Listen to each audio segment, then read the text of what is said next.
எப்பவுமே தமிழ் கலாச்சாரம் என்னன்னா, யாராவது ஒருத்தர் வணக்கம்னு சொன்னால் திருப்பி சொல்லணும். இப்போ நான் சொன்னதுக்கு நீங்கள் ஒன்றும் சொல்லலை, ஆனால் 500 பேரும் திருப்பி வணக்கம்னு சொன்னால் கலவரம் மாதிரி இருக்கும். அதுக்கு கை தட்டிடுறது பெட்ரு. ஒரு பேச்சாளருக்கு பெரிய பரிசே கை தட்டுறது தான். அதில் நாங்கள் நகைச்சுவை பேச்சாளர்னு வேறு அவர் சொல்லிட்டார். அதாவது நல்லா சிரித்தா ரத்தம் ஊறும்னு சொல்லுவாங்கள்ல, இப்போ புதுசாக ஒன்று சொல்கிறாங்க. அடிக்கடி கை தட்டினா ஆயுசில் 5 வயசு கூடுமா. இல்லைங்க, இது நான் சொல்லலை, அமெரிக்காவில் ஒரு ஆராய்ச்சியில் சொல்லியிருக்காங்க. இப்போல்லாம் அமெரிக்கா ஆராய்ச்சினா தான் நம்புறீங்க, ஏன்னா யாரும் அங்கே போய் பார்க்க போகிறதில்ல. எனக்கு ரொம்ப மகிழ்ச்சி இந்த மாதிரி ஒரு விழாவில் என்னை பேச கூப்பிட்டது. ஒன்று, இங்கே மேடைக்கு வந்த பிறகு தான் நான் மட்டும் தனியாக தெரிகிறேன். மீதி எல்லாரும் நல்லா ஒரே கலரில் ஒரு கோட்டு போட்டுருக்காங்க. சொல்லியிருந்தால் போட்டு வந்திருப்பேன், ஆனால் இப்போலாம் கோட்டு முன்னால் போட்டுருந்தேன், இப்போ போடுறதில்ல. எனக்கு கோட்டுக்கு ராசி இல்லை, உங்களுக்கெல்லாம் நல்ல ராசி. ஒரு மோட்டிவேஷன் கிளாஸில் கோட்டு போட்டுன்னு போனேன். முதல் வயசில் இருந்தவர் ஓடி வந்து என்கிட்ட சொன்னார், உங்களை நான் டிவியில் பார்த்துருக்கேன்னாரு. அப்படிங்களா, ரொம்ப தேங்க்ஸுங்க. என்ன அட்வர்டைஸ்மெண்ட்டில் வருவீங்களா என்னாரு. நான் அட்வர்டைஸ்மெண்ட்டில் நடிச்சதில்லை இது வரையும். இல்லையா சார்ண்ணே. சார் தம்மனா அன்சிகா கூட டான்ஸ் ஆடுவீங்களேண்ணா. எனக்கு ஆசை தான், ஆனால் அது நான் இல்லை. நான் இல்லைங்க. என்ன நீங்கள் சரவணா ஸ்டோர் ஓனர் தானேண்ணா. அன்னைக்கு கழட்டி வச்சேன் கோட்டு, அதுக்கப்புறம் போடுறதில்லை. சார் அவன் என்னை அடித்தே இருக்கலாம். அதுக்கு வாழ்க்கையில் வெற்றி என்பது என்ன? நிறைய பேர் என்ன நினச்சிருக்கோம், ஒரு நல்ல பதவியில் இருந்து சொத்து சேர்த்து வச்சுட்டா வாழ்க்கையில் வெற்றி. அப்படியா? வாழ்க்கையில் வெற்றி என்பது உண்மையிலேயே என்ன தெரியுமா? வாழ்க்கையில் வெற்றி அடைவது அல்ல, வாழ்க்கையை வெற்றி அடைய வேண்டும். இது ரெண்டுத்துக்கு வித்தியாசம் உண்டுங்க. ஒரு உதாரணம் சொல்கிறேன். என்னோட தாத்தாவும் தந்தை பெரியாரும் ஒரே வருஷம் ஒரே நாள் பிறந்தவங்க, ஒரே டேட் ஆஃப் பர்த். யாருக்கு? எங்கள் தாத்தாக்கும் தந்தை பெரியாருக்கும். எங்கள் தாத்தா 97 வயசு அவரும் இருந்தார்.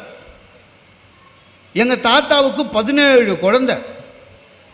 17 குழந்தை. அதை தவிர போஸ்ட்மேனாக வேறு வேலை செஞ்சுருந்தார். இல்லைங்க, அப்போல்லாம் டெலிவரி கரெக்டாக இருந்திருக்கு. எங்கள் தாத்தா சொத்து சேர்த்து வச்சார், செத்து போயிட்டார். வீடு வாசல் வச்ச காரணத்துக்காக வாழ்க்கையில் எங்கள் தாத்தா வெற்றி பெற்றார். இன்றைக்கு என் வீட்டிலே படமாக இருக்கிறார். வாழ்க்கையில் வெற்றி பெற்றார். ஆனால் தந்தை பெரியார் இந்த சமூகத்தை மாற்றி உயர்த்திட பாடுபட்டார். இன்றைக்கு மற்றவருக்கு பாடமாக இருக்கிறார். அவர் வாழ்க்கையை வெற்றி பெற்றார். ஆக வாழ்க்கையில் வெற்றி பெற்ற எங்கள் தாத்தா படமாக இருக்கிறார். வாழ்க்கையையே வெற்றி பெற்ற தந்தை பெரியார் பாடமாக இருக்கிறார்.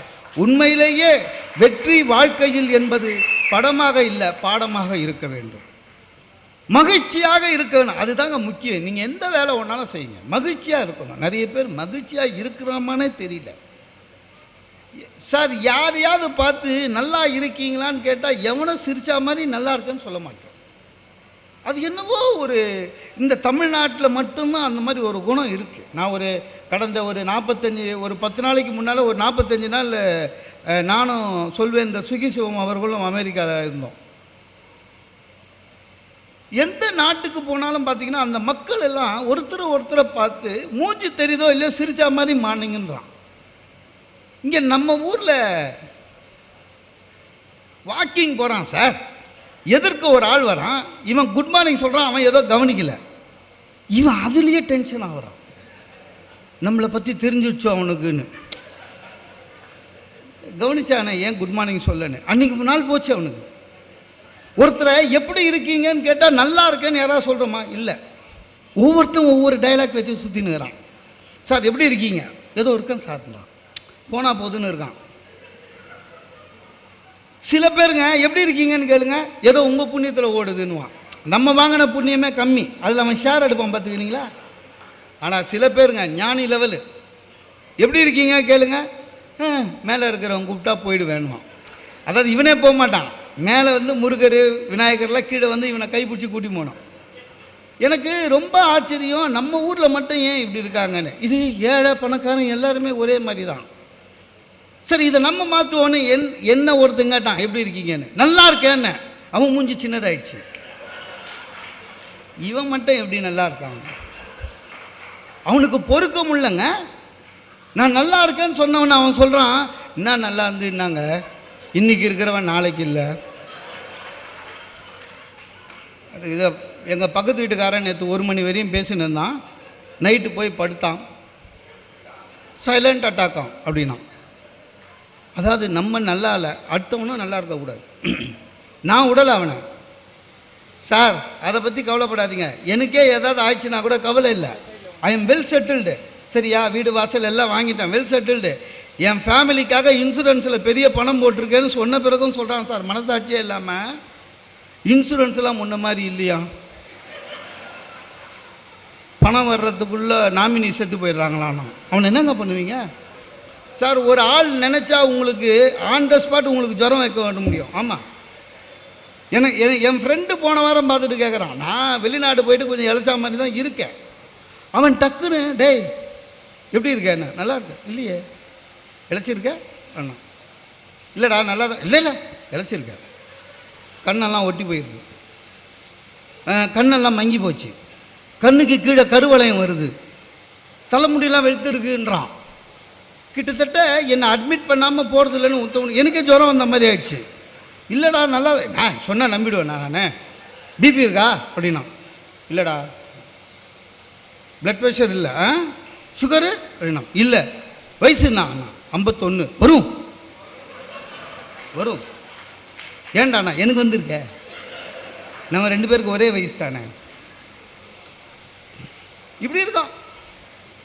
இங்கே நம்ம அறிவிப்புக்கு வரும்போது சொன்னார் 40 நிமிஷத்தில் முடிச்சணுன்னு. ஆனால் எனக்கு டயஸில் இருக்க மக்கள் சொன்னாங்க 1 ஹவர் வரையும் பேசலான்னு. எனக்கு ஒன்றும் கவலை இல்லை, இந்த மாதிரி ஒரு நல்ல சபை கிடைக்கும் போது கொஞ்சம் நேரத்தில் பேசுறதுல தப்பு இல்லை. ஏன்னா பேச்சாளருக்கு சபை முக்கியங்க. சில இடத்துல நம்மளை பேச கூப்பிட்டுட்டு முன் வரிசையில் உட்காந்து நம்மளே உத்து பார்ப்பானுங்க, நமக்கு பயமாக இருக்கும், பட்டன் கிட்டன் போடாமல் வந்துட்டோமோன்னு. ஆமாம், எனக்கு ஆனால் பழக்கமாயிடுச்சு. இந்த மாதிரி நல்ல சபையும் சரி, சில எல்லா இடத்துலையும் அந்த மாதிரி நல்ல ரசிகர்கள் இருக்காங்கன்னு சொல்ல முடியாது, எங்களுக்கு அதெல்லாம் பழக்கம். இப்போது இந்த டிவி சேனலில் பேசுகிற மாரி தமிழ்நாட்டிலே தமிழ் சேனலில் 2-3 சேனலுக்கு தான் சொந்த பில்டிங் இருக்குது. சரிங்களா, மீதி சேனல்லாம் ஒரு 900 ஸ்கொயர் ஃபீட் 2 பெட்ரூம்லேயே வச்சுருந்துருக்கான், அவ்வளோதான் அவனுக்கு சேனலே. நம்மளை பேச விட்டுட்டு பக்கத்து ரூமுக்கு போயிடுவான், தெரியும்ல, பேசு, நான் செவரு பார்த்து பேசினுக்கணும். நாங்கள் அதுவே பேசியிருக்கோம், 1000 பேர் இருக்க மாதிரி நினைப்போம். சார் ஒன்றும் இல்லைங்க, நம்ம தூர்தர்ஷனில் என்னை பேச கூப்பிட்டு சொன்னாங்க, சார் 10 நிமிஷம் 10 ஸ்லாட்டு முடிச்சிடுங்க அப்படின்னா. ரைட் அப்படின்னு பேச ஆரம்பித்தேன். தூர்தர்ஷன் பேச ஆரம்பித்தேன். நானும் எதிர்க்க கேமராமேன், அவர் இருட்டில் நிற்கிறாரு, எனக்கு வெளிச்சம். அப்படியே உத்து பார்க்குறேன், பல்லு தெரியுதான்னு, தெரியவே இல்லை. அவன் சிரிக்கவே இல்லை. எனக்கு என்ன பயம்னா 10 நிமிஷம் 10 ஸ்லாட்டு முடிச்சிட்டேன். எனக்கு என்ன பயம்னா ஒத்த மனுஷன் இவனே சிரிக்கலையே, இது ஏரில் போகும்போது சிரிப்பானுங்களா இல்லையா, அந்த பயம் இருக்கும்ல பேச்சாளருக்கு. நான் கிட்ட போய் அவங்ககிட்ட, சார் நான் பேசுனேனே சிரிப்பே வரலையாண்ணா, கேட்சாயே அப்படின்னா.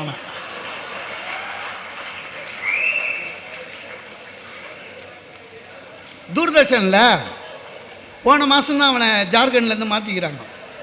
அவங்க சொல்லிக்கிறாங்க 10 நிமிஷம் பேசுவான், ஆஃப் பண்ணி ஆன் பண்ணுன்னு. ஆனால் பேச்சாளருக்குன்னு ஒரு மரியாதை இருக்குங்க. சில இடத்துல அது மரியாதை இருக்கும், சில இடத்துல நம்மளை நார் அடிச்சிருவானுங்க, தெரியும்ல. அன்றைக்கி மயிலாப்பூரில் தேங்காய் வாங்கினுக்கிறேன், பக்கத்தில் ஒருத்தர் வந்தார், சார் நீங்கள் நகைச்சுவையாக பேசுவீங்கள்ல. ஆமாண்ணே. ஆமாம், உங்களுக்கு மிமிக்ரி தெரியுமாண்ணா? ஏங்க என்ன, எனக்கு ரொம்ப பிடிக்கும்ண்ணா. எனக்கு இன்னும் பேச்சே சரியாக வரல. எனக்கு என்ன பயம்னா இவனுக்கு என்னென்ன பிடிக்கும்னு தெரியாது. மிமிக்ரி தெரியுமான்வான், அப்புறம் கம்மி மேலே நடக்கிறியான்வான், அப்புறம் இப்போ சிங்கம் வாயில் தலை விடுவியான்வான். இதெல்லாம் நம்மளால் முடியாது. சில பேர்லாம் அதாங்க, இந்த ஃபோனில் பார்த்தீங்கன்னா திடீர்னு தெரியாத நம்பர்லேருந்து வந்தால் நமக்கு ஒரு அலைச்சல், ஏதோ ஆர்கனைசர் கூப்பிட்றாங்க போல இது பேச்சுக்குன்னு ரொம்ப மரியாதை. அன்றைக்கி காலங்காலில் 7 மணிக்கு ஒரு ஃபோனு எடுத்து, வணக்கம் மோகன சுந்தரண்ணே, ஆமாம் நீங்கள் செப்டிக் டேங்கும் க்ளீன் பண்ணுவீங்களான்னா. அதாவது அவன் ஏதோ மெயின்டெனன்ஸுக்கு ஃபோன் பண்ணுறவன் எனக்கு பண்ணிட்டான். அவனுக்கு பாருங்கள், செப்டிக் டேங்க்கும் அப்படின்னா என்ன அர்த்தம்னா, நான் ஓவர் டேங்க்லாம் க்ளீன் பண்ணுவேன்னு நினச்சினுக்கிறான். செப்டிக் டேங்க் பண்ணுவேனா இல்லையான்னு மட்டும்தான் சந்தேகம். செப்டிக் டேங்க்கும் க்ளீன் பண்ணுவீங்களான்னு. சார் நான் பட்டிமன்றம் பேசுகிறவரா, நீங்கள் அதுக்கு லாய்க்கு இல்லைன்ட்டான். அதாவது செப்டிக் டேங்க்குக்கும். சில பேர் உண்மையிலேங்க, சில பேர் மற்றவங்களை பற்றியே கவலைப்படுவான். நம்மளே நிறைய பேர் இருப்பாங்க, எப்போ பாரு இப்போ என்ன பண்ணுறேன்னு. போன மாதம் தான் சொன்னோம், மாதம் மாதமாக வேலையை மாற்றுவோம். இப்போ என்ன பண்ணுறேன், என்ன ஒருத்தன் கேட்டா இப்போ என்ன பண்ணுறேன், நான் பேசுகிறேன்னு அவனுக்கு கோவம் வந்துடுச்சு. இந்தியாவில் மீதி பேர்லாம் ஊமை, இந்த ஆள் மட்டும் பேசுகிற மாதிரின்னு அவன் கோவத்தில் கேட்குறான், அவன் சோத்துக்கு என்ன பண்ணேன்னா. நான் சொன்னேன் பேசுகிறேன்ல, அங்கே காசு வாங்குவேன்னு. அப்போ நீ வாயை வாடகை விட்ற அப்படின்னா.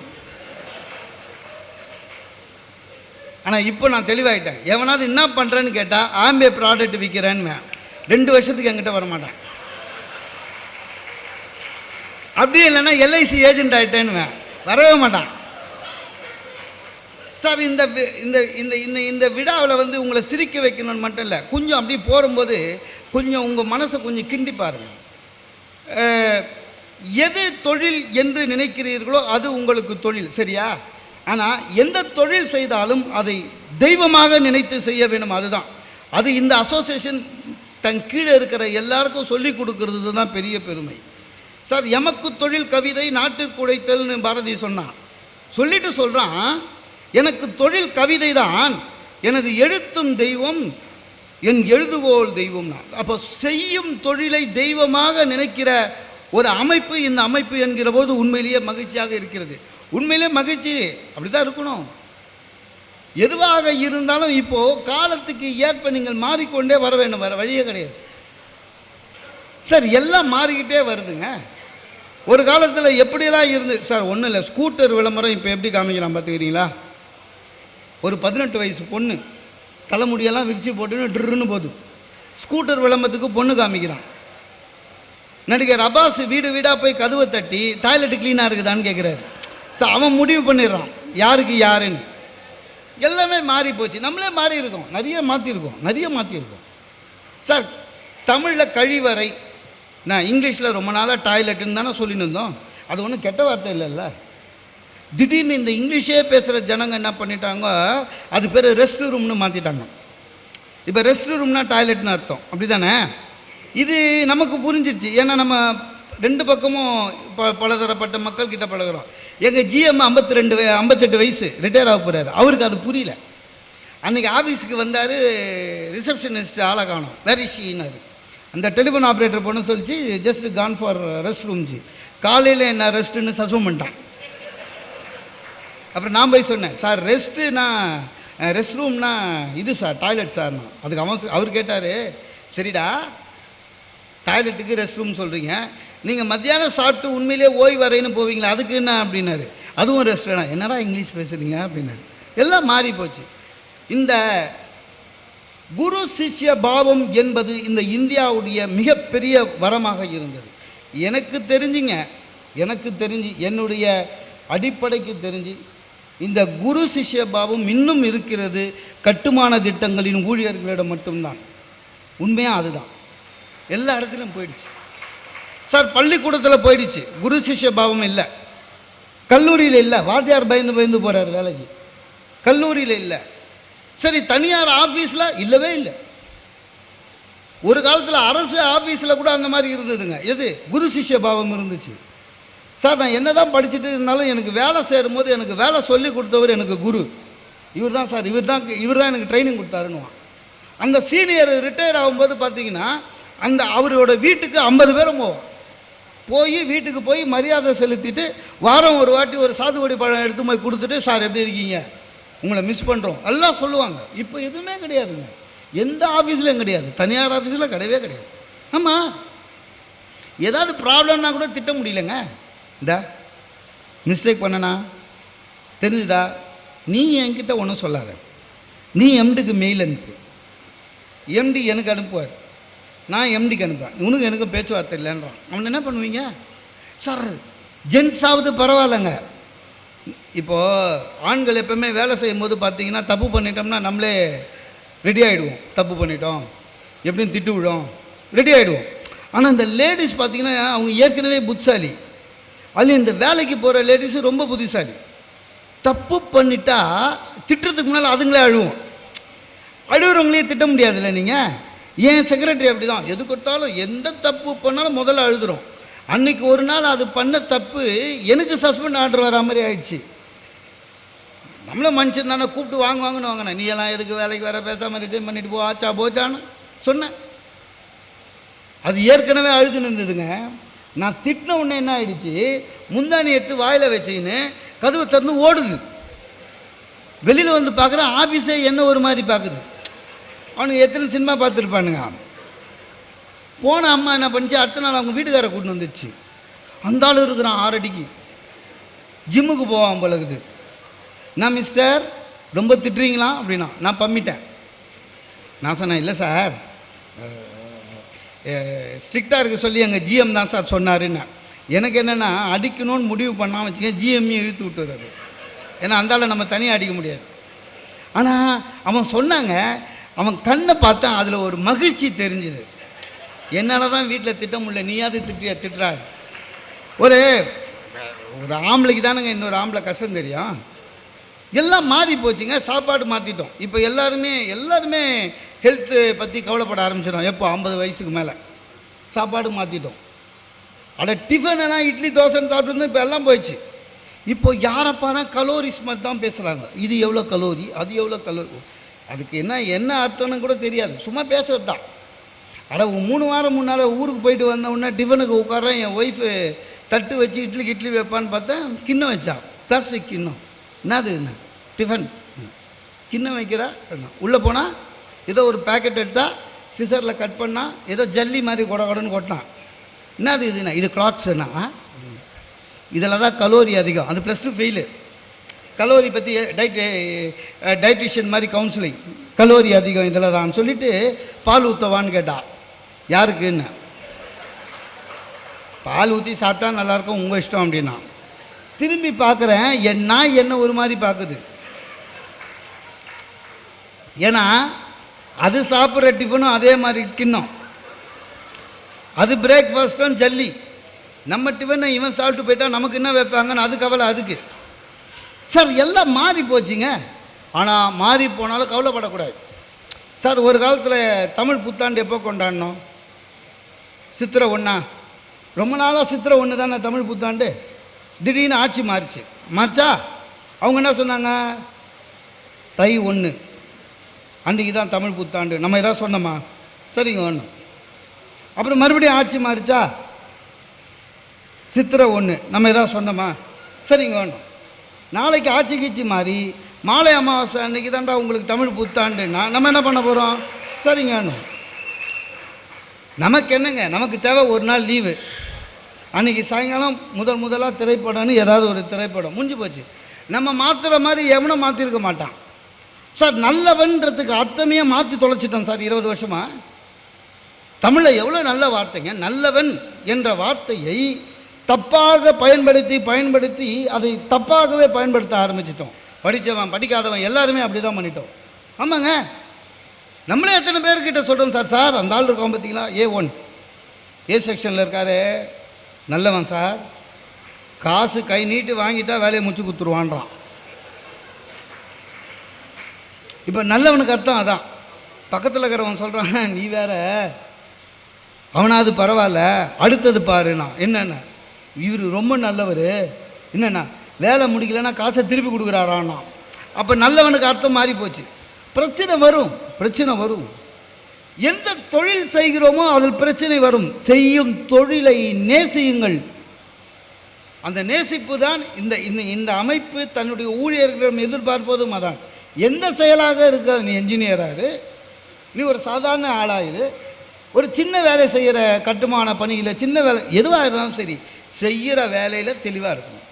நிறைய பேருக்கு சார் ஒரு கட்டிடம் கட்டுகிறோம் என்றால் வெறும் கட்டிடம் அல்ல, அது ஒரு குடும்பம் வாழப்போகிற இடம் என்பது உங்கள் நெஞ்சிலே ஏற்றிவிட்டால் அந்த இடம் நல்லா இருக்கும், நீங்களும் வாழ்க்கையில் நல்லா இருப்பாங்க. அதுதான் இந்த கட்டுமான அமைப்புடைய முதல் திட்டம். நிறைய பேருக்கு அது தெரியாது. ஒருத்தன் கோயில் இது நிறைய பேர் கேள்விப்பட்டிருப்பீங்க. ஒரு கோயில் கட்டுமானம் நடக்குது, பெயிண்ட் அடிக்கிறவர்கிட்ட போய் கேட்குறாங்க, நீ என்ன பண்ணுறான்னு. பெயிண்ட் அடிக்கிறேன்னா. என்ன பெயிண்டர்? ஒவ்வொருத்தரும் சொல்லிட்டு இருந்தான். சாதாரணமாக அந்த மீந்து போன மண்ணை இதில் வச்சு எடுத்து போய் வெளியில் கொட்டுற ஆள், அவனுக்கிட்ட கேட்டாங்க, நீ என்ன பண்ணுறேன்னா. அவன் சொன்னான், கோயில் கட்டுறேன்னா. ஆக அவனுடைய எண்ணம் எதுவாக இருக்கணும், கோயில் கட்டுறேன்னு, வெறும் சுண்ணாம்பு அடிக்கிறேன்னு இல்லை. ஆக செய்யும் தொழில் சார் ஒன்றும் இல்லைங்க. மேற்கு வங்காளத்தில் ஒரு பள்ளிக்கூட மாணவன், அவன் டெய்லி குதிரை வண்டியில் ஸ்கூலுக்கு போவான். போனவன் ஒரு நாள் திடீர்னு வாத்தியார் வந்து எல்லாரும் எப்பவுமே அந்த காலத்துலேருந்து வாத்தியாருங்க அப்படி தானே, நீ என்னவா வரப்போகிறேன்னா ஒரு பையன் சொன்னான் நான் மருத்துவர் நான் வரப்போகிறேன்னா, ஒரு பையன் வந்து நான் ஆசிரியராக வரப்போகிறேன்னா. நம்ம பையன்கிட்ட கேட்டார் நீ என்னவா வரப்போகிறேன்னாரு. நம்ம பையன் சொன்னால் குதிரை வண்டிக்காரனாக வரப்போகிறேன்னா. வாத்தியாருக்கு மூஞ்சி மாறிடுச்சு. என்ன ஸ்கூலுக்கு வர உன் லட்சியம் என்னன்னு கேட்டால் குதிரை வண்டிக்காரன்றியேன்னாரு. பையன் சொன்னான் குதிரை வண்டி தான் சார். ஏன் அப்படி சொல்கிறேன்னா, அது இல்லை சார், குதிரை வண்டி எனக்கு ரொம்ப பிடிக்கும். அந்த குதிரை வண்டிக்காரன் அந்த குதிரையுடைய அது மேலே ஏறி நின்று ஓட்டுறது பிடிக்கும். யாராவது வந்தாங்கன்னா வாயிலேயே சத்தம் கொடுக்குறான், அப்படி இல்லைன்னா குச்சி வச்சுட்டு அந்த சக்கரம் உள்ள விட்றான், கிருன்னு சத்தம் வருது, குதிரை வண்டிக்காரன் பிடிக்கும். நீ போய் உங்கள் அம்மா வீட்டுன்னு வாப்போ அப்படின்னு அனுப்பிச்சிட்டார். பையன் வீட்டுக்கு வந்துட்டான். பையன் மூஞ்சி பார்த்தவொன்னே அம்மா கேட்டாங்க என்னடாண்ணே நடந்ததை சொன்னான். நீ என்னவா ஆக போகிறேன்னு சொன்னேன்னா குதிரை வண்டிக்காரன்னா. பரவாயில்ல தப்பு இல்லை அப்படின்னாங்க. யார்? அம்மா. பையன் அசந்துட்டான். அம்மா சரின்னு சொல்லிட்டாங்கன்னு. ஒரு நிமிஷம் இருன்னாங்க. உள்ளே போனாங்க. உள்ளே போய் ஒரு படத்தை எடுத்துன்னு வந்தாங்க. அது என்ன படம் தெரியுமா? அர்ஜுனனை வைத்து கிருஷ்ண பகவான் பகவத்கீதை சொன்ன தேர் ரதத்தை குதிரை வண்டிக்காரனாக இருக்கிறாரே அந்த படத்தை காண்பித்தார் தாய். சொன்னால் நீ எந்த வேலை செஞ்சாலும் சரி அதில் பெஸ்ட் இந்த வேர்ல்டு, உலகத்திலேயே சிறந்தவனாக இருக்க வேண்டும், நீ குதிரை வண்டிக்காரனாக மாற வேண்டும், ஆனால் இவரை போல மாற வேண்டும் என்று சொன்னார். நம்ப மாட்டீர்கள் நண்பர்களே, அந்த மாணவன் தான் இந்த இந்து சமயத்தை உலகெல்லாம் எடுத்து சென்ற சுவாமி விவேகானந்தர் என்பதை நினைவு வைத்துக் கொள்ளுங்கள். அது எதுவாக இருந்தாலும் அதே சார். எந்த பிரச்சனை வந்தாலும் பாசிட்டிவாக நினைக்க ஆரம்பிச்சிட்டாலே உங்களுடைய பாதி வெற்றி சார். நிறைய பேருக்கு அது தெரியல. பெட்ரோல் விலை ஏறி போச்சு, பெட்ரோல் விலை ஏறி போச்சு. ஏறும் ஏறாம சம்பளம் ஏறுதுல உனக்கு, பெட்ரோல் விலை ஏறிச்சு டென்ஷன் ஆகக்கூடாது. அதே டென்ஷன்லேயே சுற்றினுக்கிறான்.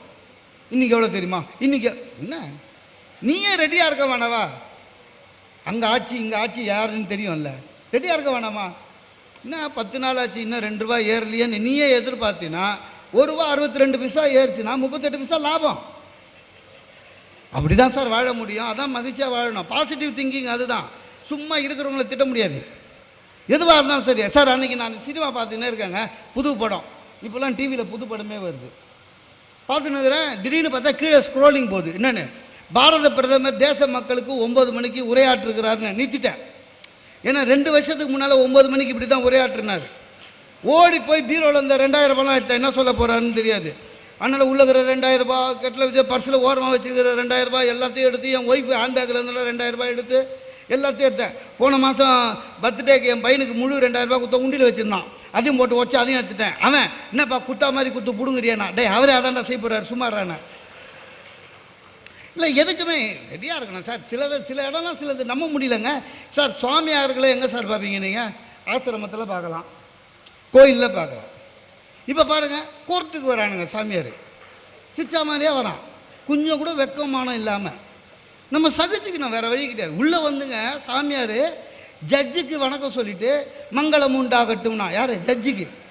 ஜட்ஜு அடிச்சார், சாமி உங்கள் மேலே கேஸே அதுதான், ஆசிரமத்தில் மங்களம் உண்டாயிட்டாங்களான்னு. இவன் கூச்சமே இல்லாமல் ஜாமீன் வாங்கிட்டு சென்று வருகிறேன்னு திருப்பி கையாட்டுறான்.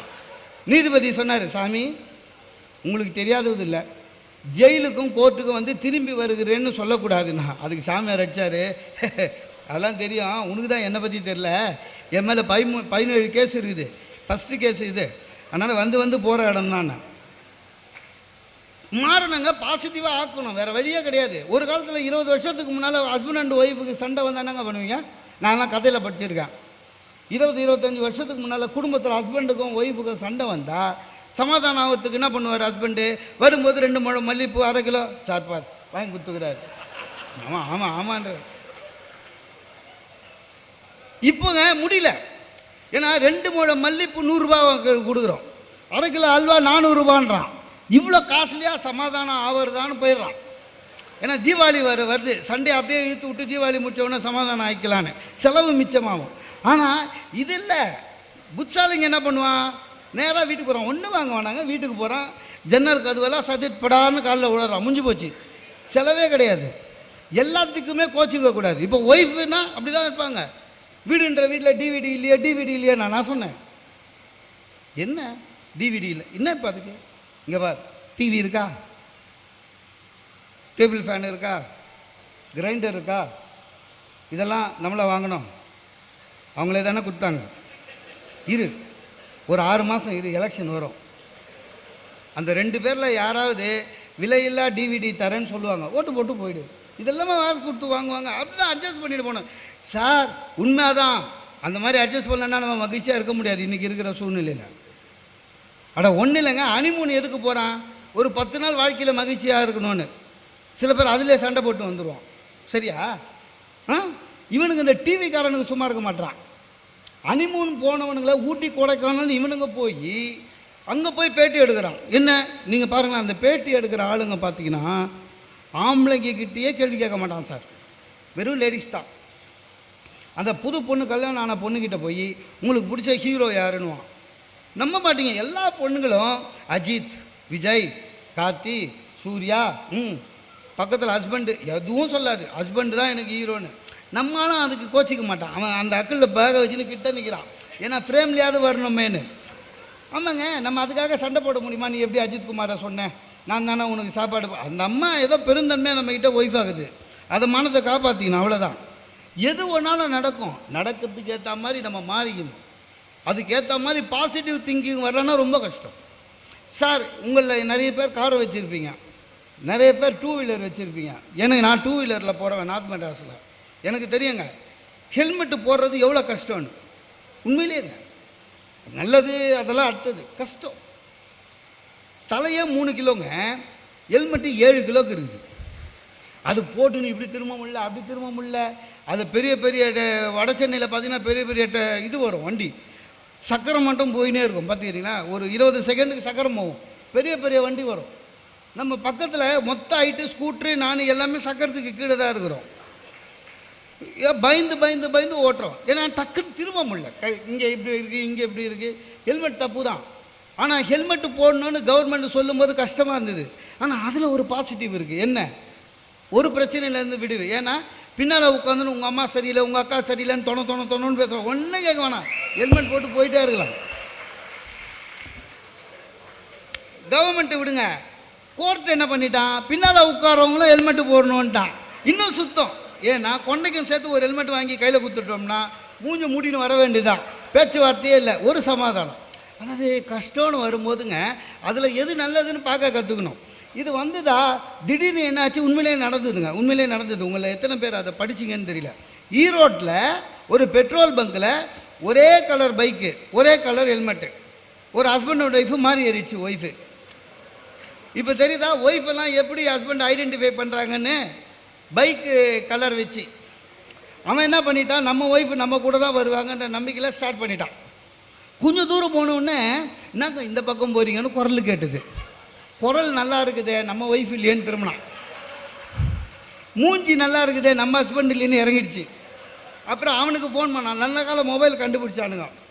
அவனும் ஃபோன் பண்ணான். ஃபோன் பண்ணி வந்து நடு ரோட்டில் 2 பேரும் ஒய்ஃபை எக்ஸ்சேஞ்ச் பண்ணி வீட்டுக்கு போயிட்டான்.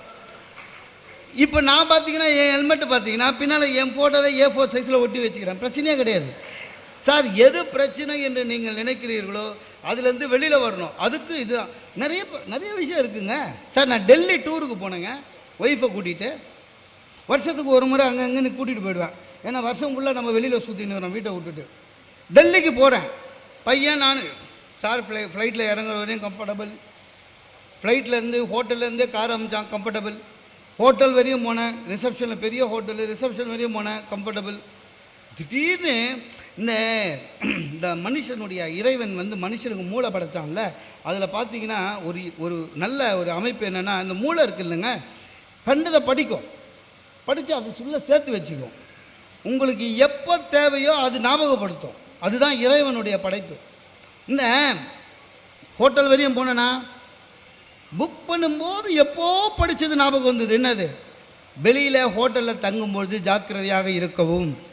ஏனென்றால் சில ஹோட்டலில் பெட்டுக்கு மேலே செவத்தில் மிரர் இருக்கும், அது உள்ள கேமரா வச்சுருக்கானுங்க. நீங்கள் உள்ளே போய் தங்கினதை அடுப்புறம் நெட்டில் விட்டுருவானுங்க. இருக்குது, படிச்சிருக்கேன். கரெக்டாக அந்த ஹோட்டல் வந்த உடனே ஞாபகம் வந்தது, பக்குனாச்சு. டெல்லி வேறையா இருந்தாலும் இருக்கும்.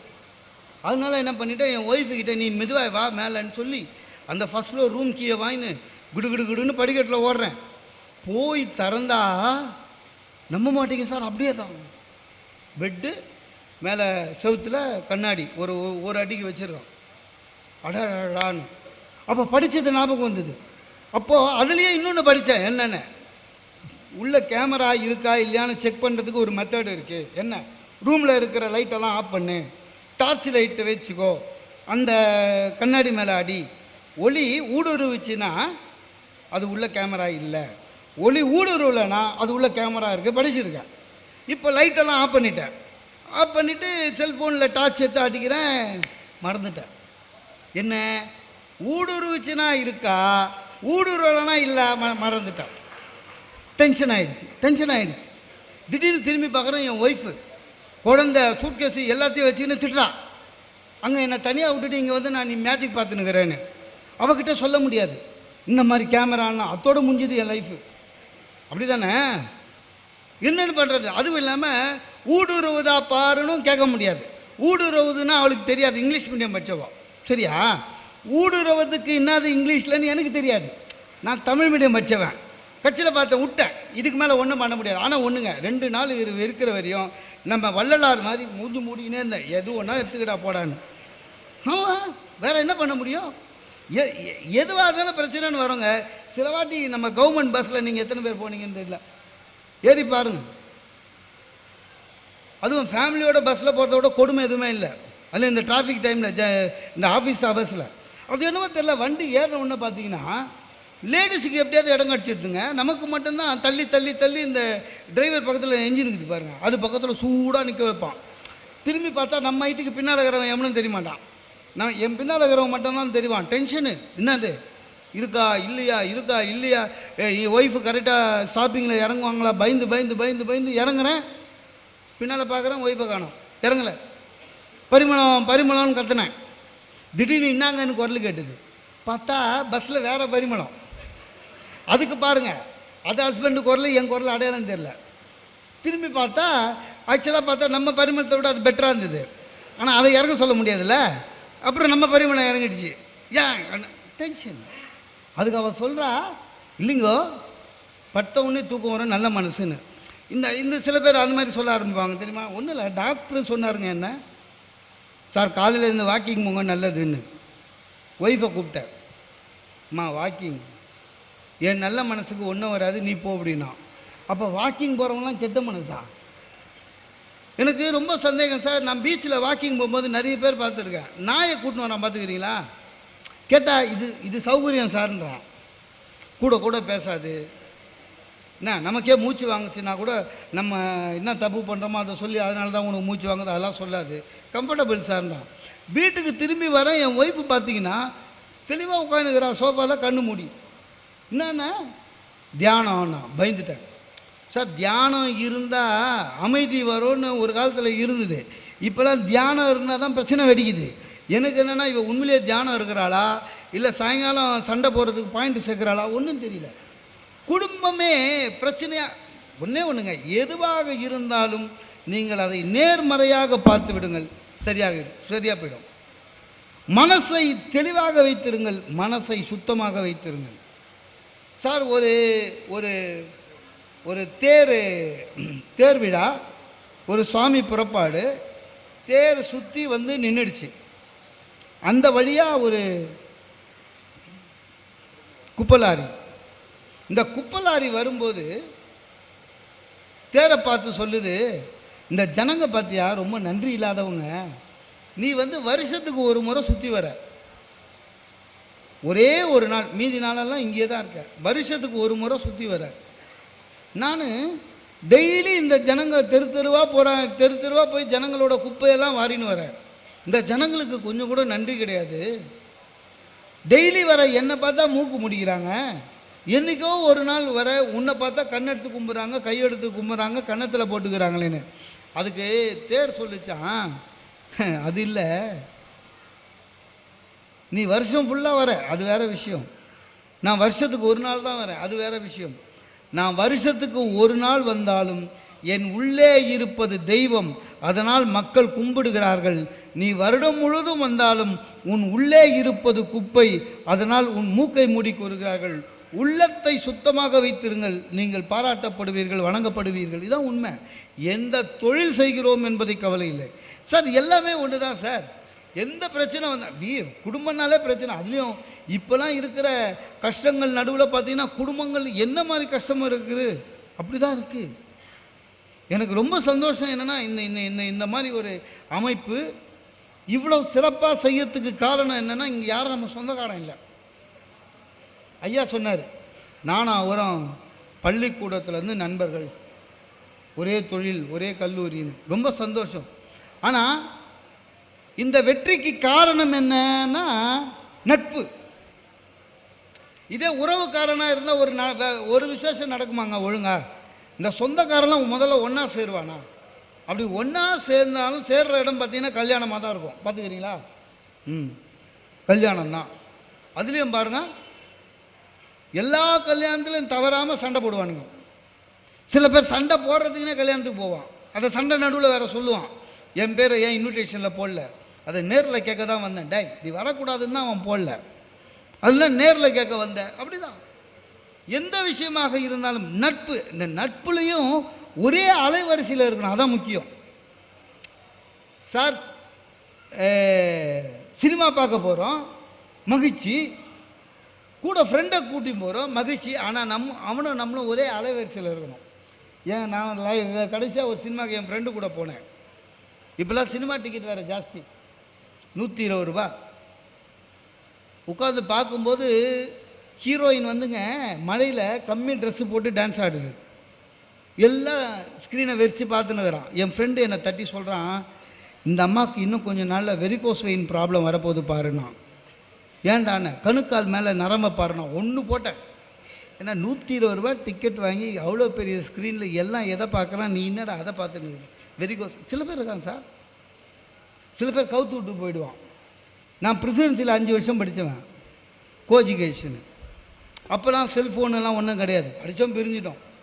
திடீர்னு காலேஜிலேருந்து எங்களுக்கு வந்தது 90ல் வந்து பிஜி முடித்தவங்களாம் ரீயூனியன் எல்லாம் வாங்கணும். அடடா நம்ம கூட படித்தவனெல்லாம் பார்க்கலான்னு ஆசையாக போனேன்னா ஃப்ரெண்டு வந்தான், என் கூட 5 வருஷம் ஒன்றா இருந்தவன் கோஎஜுகேஷனில்.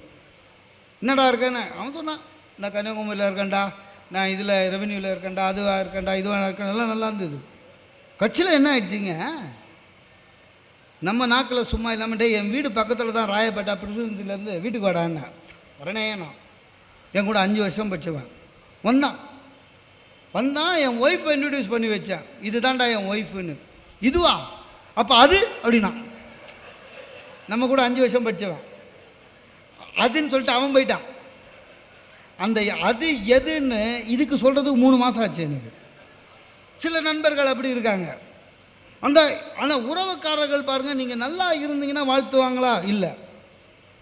நீங்கள் கஷ்டமாயிட்டீங்கன்னா உங்களுக்கு உதவுவாங்களா? இல்லை. சார் பொழிச்சலூரில் 900 ஸ்கொயர் ஃபீட்டில் ஒரு வீடு கட்டினேன் சார். வீடு கட்டி கிரகப்பிரவேசம் வச்சேன். எங்கள் மாமா திருச்சியிலேருந்து விடியகால 4 மணிக்கு, அது ஆட்டோவில் வந்தானா பஸ்ஸில் வந்தானா எப்படி நானே என் வீட்டை கண்டுபிடிக்கிறது கஷ்டம். ஏன்னா ஒரு டொக்கில் போய் கட்டிட்டேன். என் வீட்டை கிரகப்பிரவேசம் அன்னைக்கு நானே தேடின்னு போனேன் விசாரிச்சின்னு. வந்தாலும் கரெக்டாக ஷார்ப்பாக வந்துட்டார். ஏன்னா தெளிவாக இருக்காங்க சொந்தக்காரன். வந்துங்க 900 ஸ்கொயர் ஃபீட் தாங்க வீடு. வந்து இங்கே வீடு கட்டினேன்னாரு. கட்டினதுனால தான் வந்தேன். அடுத்த கேள்வி கேட்டார், ஆமாம் இங்கே ஏரோடுற மாதிரி தாமே. இங்கே இருக்கிற வீடெல்லாம் இடிக்க போகிறேன்னாங்க. கிரகப்பிரவேசத்துக்கு வந்தவன் என் ஃப்ரெண்டு. அதுக்குள்ளே அவர்கிட்ட எங்கள் மாமா கிட்டே போய், சார் அது மாதிரிலாம் இல்லை சார், அதெல்லாம் இடிக்க மாட்டாங்க, வந்து இங்கே 30,000 வீடு இருக்குது, ஸ்டே ஆர்டர் வாங்கிட்டாங்கன்னு. எங்கள் மாமா சார் என் ஃப்ரெண்டுக்கிட்ட சண்டைக்கு போகிறாரு. உனக்கு ரொம்ப தெரியுமா கவர்மெண்ட்டை பற்றி? கவர்மெண்ட் நினச்சா ஒரே நாள் புல்டோசர் வச்சு இடிச்சிருவான். அதாவது என் வீட்டை இடிக்காமல் போகிறதுலன்னு வந்துடுறான் சொந்தக்காரன் சார். கிரகப்பிரவேசத்துக்கு வந்தான். இவனே பொதுநல வழக்கு போடுவான் போலகுது, இந்த இடத்துல தான் ஏரோட்ராம் வேணும்னு சொந்தக்காரன். ஏன்னா நம்ம நல்லா இருந்தால் ஆகவே ஆகாது. அதே மாமா நம்ப மாட்டீங்க, சில உறவுக்காரங்க பார்த்துருக்கீங்களா, ஓவராக நம்ம மேலே வந்து அதிகாரம் எடுத்துப்பாங்க. ஒரு எது எடுத்தாலும் அவங்களுடைய அதிகாரம் இருக்கும். எங்கள் மாமா அப்படி தான் கத்தல். திடீர்னு என்ன கேட்காம என் வீட்டுக்குள்ளே வந்து ஒரு சாமியார் படத்தை ஆணி அடிச்சுட்டு போட்டார். ஆள்ல எனக்கு வந்து வீட்டில் இருக்கிறதே குட்டி வீடுங்க. அந்த வீட்டில் அங்கங்கே படம் தொங்குது போடாது. சாமியார் படத்தை ஆணி வச்சுட்டு எனக்கு ஃபோன் பண்ணுறாரு, மாப்பிள்ள வீட்டுக்கு போ, சாமியார் படம் கும்பிடு, எங்கேயோ போயிடுவேன்னு. இந்த பிரச்சனை என்னென்னா, இந்த சாமியார் படத்தை தூக்கி போடணுன்னா பயமாக இருக்கும். இப்போ நம்மளேங்க இந்த வருஷம் ஜனவரியில் எல்லாருக்கிட்டையும் ஓசியில் கேலண்டர் கிடைக்குதுன்னு நிறைய பேர் வாங்கிடுவோம். சாமி கேலண்டர்லாம் எல்லாத்தையும் மாட்டிடுவோம். இந்த டிசம்பர் மாதம் ஒரு டென்ஷன் ஆகும். என்னென்னா, இந்த பழைய சாமி கேலண்டரை என்ன பண்ணுறதுன்னு. ஏன்னா குப்பையில் போட முடியாது, போகியில் போட முடியாது, ஏன்னா சாமி ஏதாவது தப்பு பண்ணிவிடுமோன்னு சில பேர் இருக்கான். அதுலேயே ஐடியா வச்சுருக்கான். இந்த பழைய சாமி கேலண்டர்லாம் சுருட்டி ஈஸ்வரன் கோயிலில் நவகிரகத்துக்கிட்ட வச்சுட்டு வந்துடுவோம். ஏன்னா அது நவகிரகம் அதுக்கு தான் நினச்சினுக்கிறான். இவர் வச்சுட்டு போயிட்டார். எனக்கு ஒன்றும் பிரச்சனை, சரி இருந்துட்டு போட்டோன்னு விட்டேன். நானாவது பரவாயில்ல, எப்போது கும்பிட்டேன். என் ஒய்ஃபு பயங்கரமாக கும்பிட ஆரம்பிச்சிட்டா. என்னது சாமி வந்து அவளே இந்த சாமி படம் வந்ததுலேருந்துங்க புக் பண்ணால் கேஸு 20 நாளில் வந்துடுது சிலிண்டரு. இந்த சாமி படம் வந்ததுலேருந்து வேலை காட்சி லீவே போடாமல் வரா. இந்த சாமி படம் வந்ததுலேருந்து இட்லி நல்லா பூவாக வருது. சரி விட்டேன், நல்லா தான் போச்சு. பிரச்சனை என்னென்னா, 2 வருஷத்துக்கு முன்னால் எங்கள் சாமியார் அரெஸ்ட் பண்ணிட்டாங்க. டிவிடிலாம் வந்தது, அரெஸ்ட் பண்ணிட்டாங்க. இப்போ என்ன பிரச்சனைனா, அந்த ஆள் படத்தை எடுக்கணும். ஏன்னா வீட்டுக்கு வரவன் உட்கார்ந்து அந்த படத்தை பார்த்தவொன்னே தள்ளி உட்கார்றான். என்னன்னு பார்த்தா, நான் எடுக்கலான்னு பார்த்தாலும் என் ஒய்ஃப் விட மாட்டான். என்னென்ன இருங்க, என்ன அவன் அரசியல்வாதி மாதிரி பேசுகிறான். குற்றப்பத்திரிக்கை தானே தாக்கல் பண்ணியிருக்கோம், ஜட்ஜ்மெண்ட் வரட்டும் பார்த்துக்கலான்னு. இப்போது எங்கள் மாமா பண்ண வேலையிலங்க என் வீட்டில் ஆணியில் இருக்கிற சாமியார் படத்தை எடுக்கிறதுக்கு ஹைகோர்ட் ஜட்ஜ்மெண்ட்டுக்காக வெயிட் பண்ணினுக்கிறேன். இந்த சொந்தக்காரன் பண்ணுற வேலை. ஆனால் இப்போ இருந்தாலும் வர்றதில்லை வச்சிங்களா, நிறுத்திட்டேன். அதாவது அதுக்கு ஒரு டெக்னிக்கு. சொந்தக்காரங்களை நிறுத்தணுன்னாக்கா சண்டைலாம் போட வேணாம். இந்த மாதிரி டெக்னிக் உங்களுக்கு யூஸ் ஆகும். எங்க சாதாரணமாக சில பேருக்கு இந்த டீ குடிக்கிறது, கலந்த டீ குடிப்பீங்க இல்லையா? இந்த பாலில் வந்து டிப் டீ நிறைய பேருக்கு அது குடிக்க தெரியாது. எங்கள் சொந்தக்காரங்களுக்கு தெரியாதுன்னு எனக்கு தெரியும். எங்கள் மாமாவுக்கு தெரியவே தெரியாதுன்னு எனக்கு கண்டிப்பாக தெரியும். என் ஒய்ஃபுக்கிட்ட சொல்லியிருந்தேன், அடுத்த முறை மாமா வந்தார்னா நான் டீனுவேன், டிப் டீ கொடுக்கணும், ஓகே அப்படின்னு. கரெக்டாக வந்தார். எப்போ? ஒரு 6 மாதம் முன்னாடி. வரும்போது அவரோட டெசிபிள், என்னடா ப்ரமோஷன் வாங்கினியா அப்படின்னாரு. எப்போ வந்தாலும் ஏதோ அந்த ஆள் வேலை செய்யும்போது மாதம் ப்ரமோஷன் வாங்கின மாதிரி நம்மளை ஆஃபீஸில் வச்சுருக்கிறதே பெரிய விஷயம். ப்ரொமோஷன் வாங்கினியா, பக்கத்து வீட்டு வரையும் கேட்குங்க. அவர் போன பிறகு பக்கத்து வீட்டிலேருந்து கேட்பாங்க, உங்கள் மாமா வந்துட்டு போனாரான்னு. அந்த அளவு கத்துவார். அதே மாதிரி தான் கத்தின்னு வந்தார், உட்காந்தார். பார்த்தேன், என் ஒய்ஃபை பார்த்தேன், டீ அண்ணா போனா அது வரையும் லோ லோ லோ லோன்னு கத்திருந்தாருங்க. அந்த பால் அந்த டிப்டி பார்த்த உடனே மூஞ்சி மாறிடுச்சு, சைலண்ட் ஆகிட்டார். எனக்கு பயங்கர சந்தோஷம்டா, எவ்வளோ குரல் கொடுப்பேன். சைலண்ட் ஆகிட்டார். அப்புறம் என்ன மாப்பிள்ள டீ வாமான்னு. அதான் இது டிப்டி அப்படின்னா என்ன என்ன. அவர் டென்ஷன் ஆகிட்டார். எப்படி தெரியும்னா, வேர்க்க ஆரம்பிச்சிருச்சு லைட்டாக, இங்கெல்லாம் தண்ணி, சவுண்டு கம்மியாயிடுச்சு. என்ன பண்ணுறது தெரியல. அது எடுத்தார், இப்படி அந்த நூல் பிடிச்சி இப்படி எப்படின்னாரு. நான் அப்படியே வெள்ளைக்காரன் டைப்பில் கால் மேலே கால் போட்டு ஸ்டைலாக உட்காந்துருந்தேன். என்ன என் ஒய்ஃபு பாவமாக இருந்தது. அவர் பின்னால் நின்று பாவங்க, நான் கொண்டுடுவேன் போ, சாமியார் படமாக மாட்டுற. என்ன பண்ணார், இப்படி எப்படின்னாரு. நான் மாமா பண்ணேன்.